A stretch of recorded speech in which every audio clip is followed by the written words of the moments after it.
Hi, welcome to another edition of Loudermilk Family Homestead How-To videos. It's getting easier to say.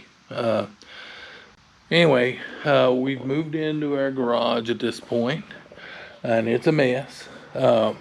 We don't have a second floor yet. Eventually, there's going to be a second floor up there where all this stuff will go.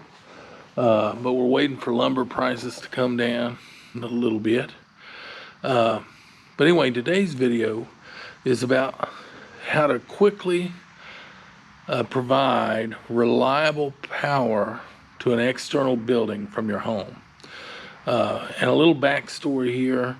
When we first moved to this property, we had a barn, an outbuilding, and an equipment shed. And in the wintertime, it got dark early. And there was a need for, just having light out there, and then we had barn cats that needed to be kept a little bit warm, so we had like heating pads for them. And then when we got the chicken coop, we'd pull the chicken coop up by the equipment shed, and we'd need to plug it in because we had 2 aquarium heaters in the water tank, and we had a heat lamp for if it got down into the teens. So, I was like, I can't be, carrying a flashlight. We did try, a 100-watt solar panel, and I could have gone 200 watts. In fact, the inverter for that is right there. It's a Renogy 1,000-watt inverter, and that did great for, the light and the let me think, for the light and charging my DeWalt batteries and stuff of that nature. But when we added the heat pad for the cats and the aquarium heaters, it just wasn't enough. And I could have added a panel, but there was an easier way. So let me show you what I come up with. So, I guess the idea come from, why can't you just plug in a building? So what I did is I put this together, and I'm going to show you all the details here. I put this together right here. And what makes this cool is this line right here just plugs into the house. And it provides continuous power on these outlets here. And then this line right here is controlled by the switch. So we can see. So the cool thing is you could just install this to a stud in an equipment shed or an outbuilding, and you essentially just plug in your building. And it gives you, 15 amps on average, for most houses.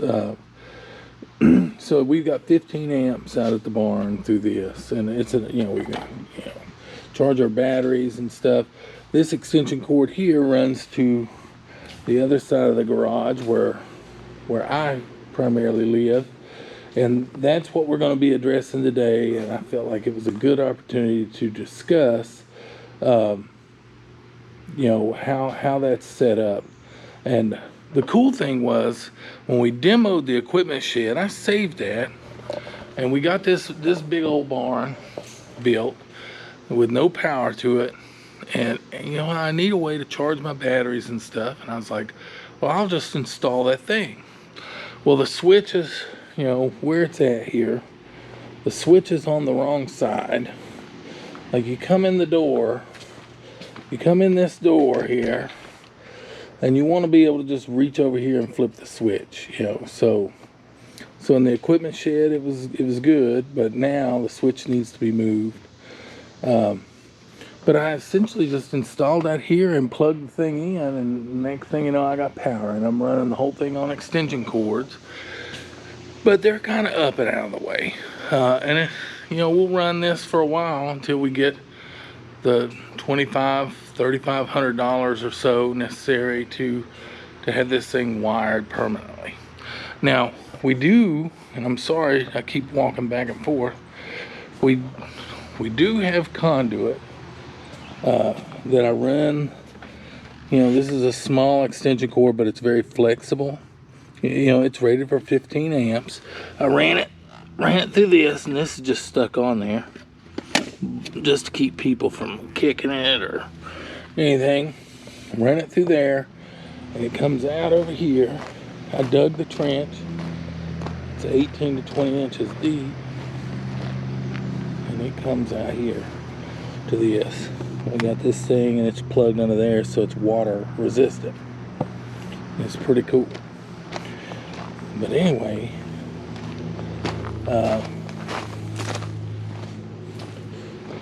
so today we're going to rewire that box, and we're going to do it in a way to where, you know, we can get to that switch easy.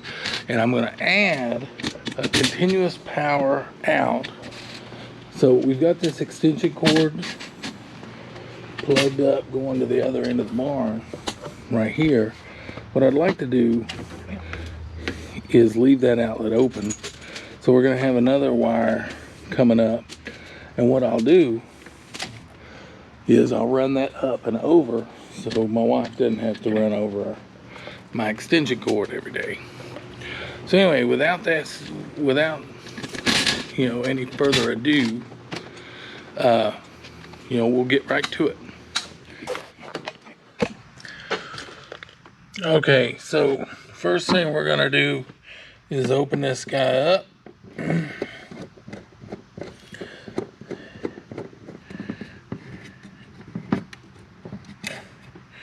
And for this one, it's a flathead screwdriver, no big deal.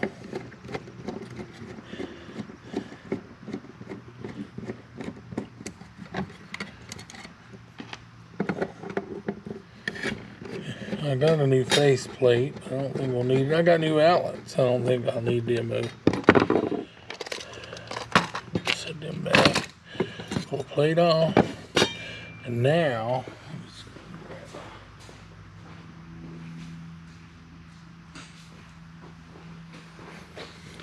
for my Phillips bits,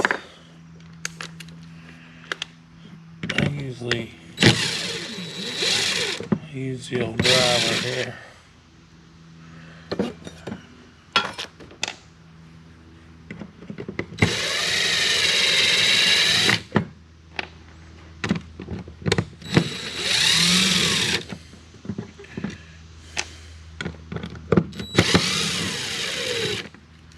Now it's important to note that this outlet and the switch is rated for 15 amps.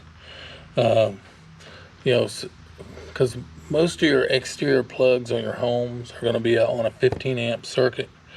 So it's important to have plugs and stuff that can withstand that. So we're going to, luckily, we can pull, in a house we wouldn't be able to do this, but because it's here, everything's accessible. You know, we've got our switch, which controls the hot, you know, and then of course we've got our ground. White is neutral, you know, and everything's tethered together right there.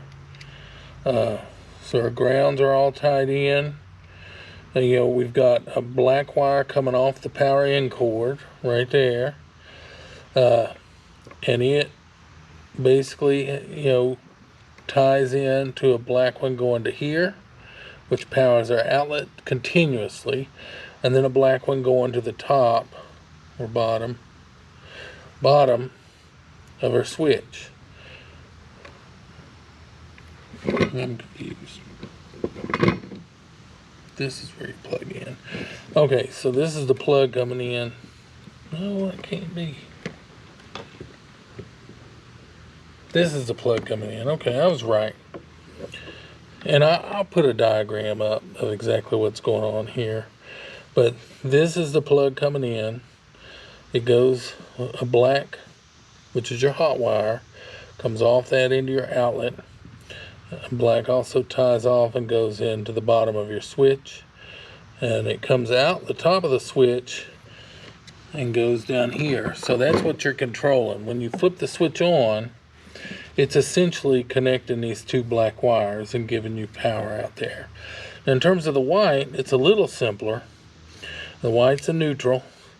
I've just tied them all together, and then one goes in to our switch on the other side here, or not a switch, our outlet. And then in terms of the ground wire, the gray, it's also just all of them are tied together, and that gives us our switch. So what we're going to do is we're going to add a wire. How about this? This is a cheap cord that can handle it's a little higher quality than your typical stuff. So my knife is dull, forgive me. But it's a nice flexible cord. I like this outlet right here. It's got a switch on it, or a breaker. That's cool. But we'll have to cut this up, and we're gonna add, a line going out that's continuous power that we can wire up around the shop here. Anyway, with that said, got a few other chores I'm gonna have to get to before I get back to this. So peace out for now. Okay, so we're back. I had to gather a few things. As you can see by my diagram right here, this is funny, and I'll put up a better schematic. So I basically drew out what we had and how everything's connected. You can pause your video on this if you want a better look, but like I said, I will put up a better one.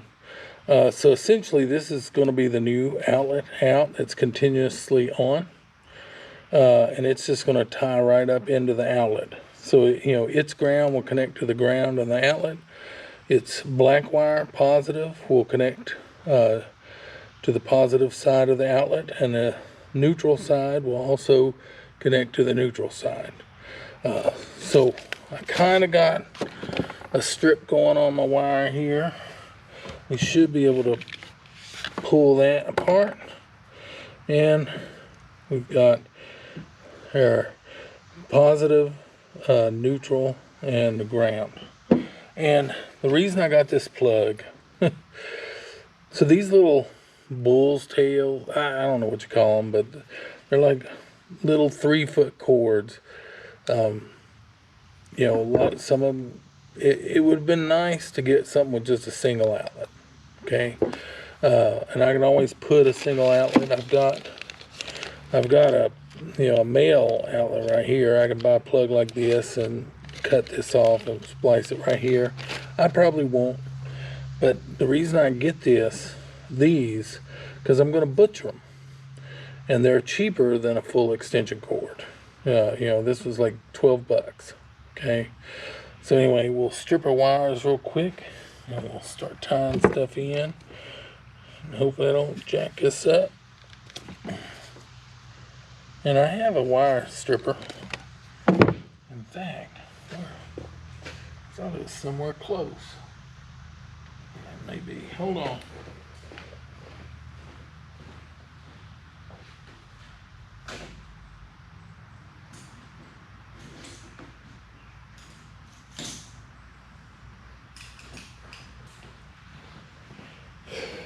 And I have a good one of these. This is just a crappy one. Golly, this is old, rusty, but it did the job. Twist, I always like to twist these. I'm sure any real electricians out there are rolling their eyes at this point. So we've got everything done. I may have to go get my glasses. I apologize in advance. So we'll need to run this through our box first, and we want to make sure to run it out. This is the side that plugs into the house. So we're going to want to run this in over here. This is the side that's controlled by the light switch. I think I hear my daughter calling. I didn't mean to break that all the way. It doesn't hurt nothing though. probably cleaner. I was going to try to get a new box and everything. It did not work out. Now there's no power on this. Okay, so there we go. Now this looks more complicated than it is. So this black wire is going in here. This tab is so if you want to divide these up. So I could have this on all the time and this outlet control with the switch. And that's the purpose for that tab. So because we're not doing that, we will loosen that. And we will just slide this guy in. Right up through there. And tighten him.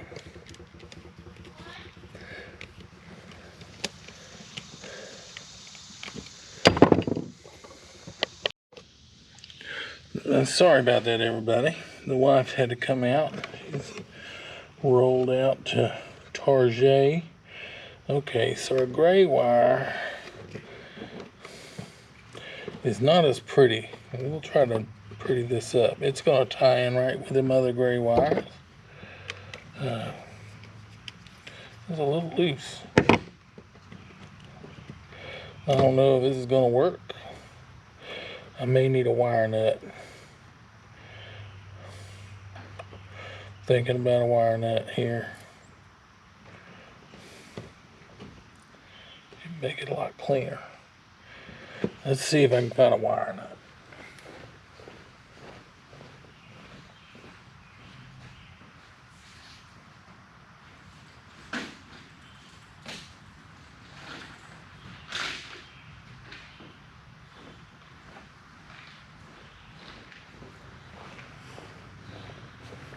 Okay, so found an assortment of wire nuts here, and we'll just throw on one of these. These wire nuts are awesome. Now I'm going to need a stretch of gray cord, stretch of neutral to go to that from the wire nut.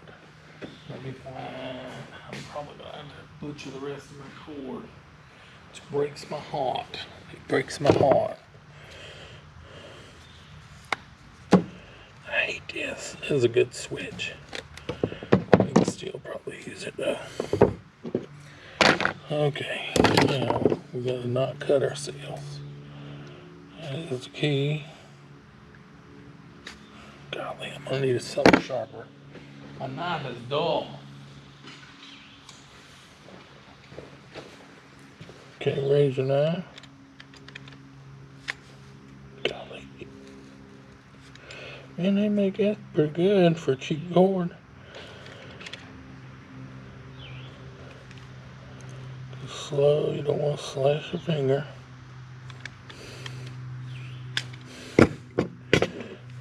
Give it a twist. Let's go down it again.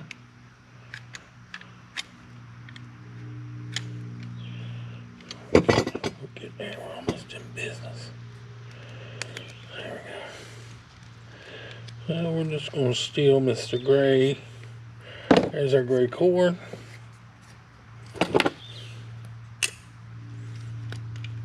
Oh God, what a piece of crap. I need to get rid of this. I have a real nice pair of them, but I'm not going to dig it out today. Those work, though. No complaints. We might have to use a big one. Anyway, because there's a lot of wire right there. I don't think that's going to work. I don't know. If it works, it'll be a miracle.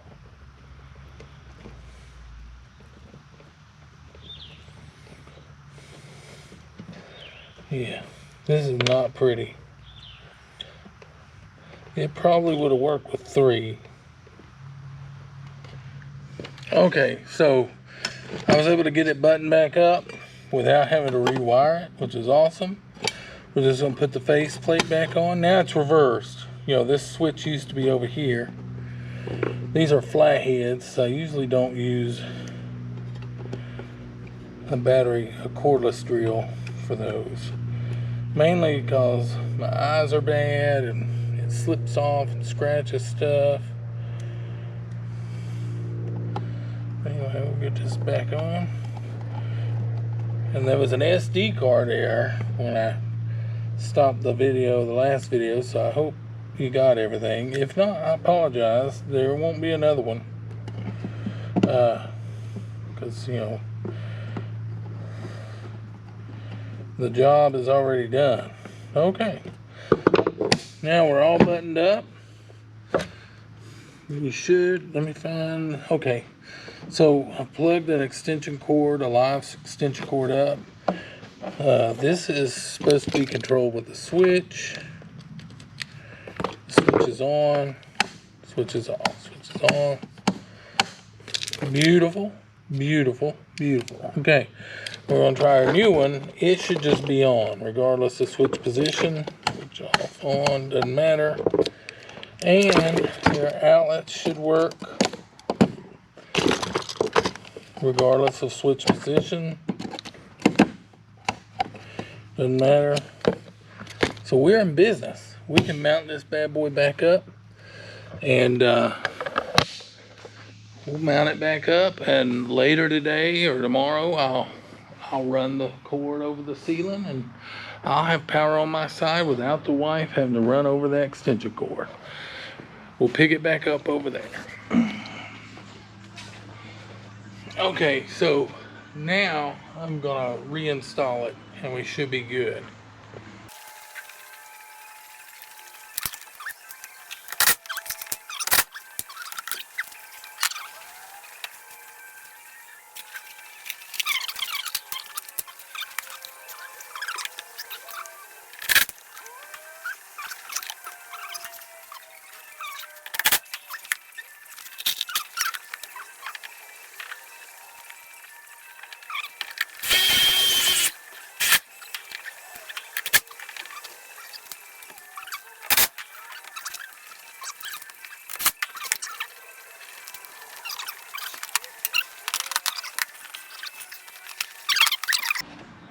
I like to keep things about 100